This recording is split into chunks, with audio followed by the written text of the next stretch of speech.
Indian bakery ના પફમાંથી વાસ આવતા food and drugs વિભાગના દરોડા સેમ્પલ લેબોરેટરીમાં મોકલાયા।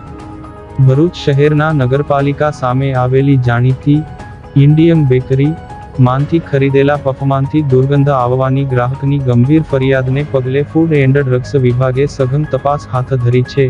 ગ્રાહકે પફ બગડેલો અને ખાવા યોગ્ય ન હોવાની ફરિયાદ નોંધાવ્યા બાદ તંત્ર હરકતમાં આવ્યું હતું। અધિકારીઓની ટીમે સ્થળ પર પહોંચી પફના સેમ્પલ મેળવી લેબોરેટરી ટેસ્ટિંગ માટે મોકલી આપ્યા છે તેમજ બેકરી સંચાલકને સ્વચ્છતા અને ગુણવત્તા બાબતે કારણદર્શક નોટિસ ફટકારવામાં આવી છે। લેબોરેટરી રિપોર્ટ આવ્યા બાદ આગળની કાયદેસરની કાર્યવાહી હાથ ધરવામાં આવશે, જેને પગલે સ્થાનિક વેપારીઓમાં ચકચાર ફેલાઈ ગઈ છે।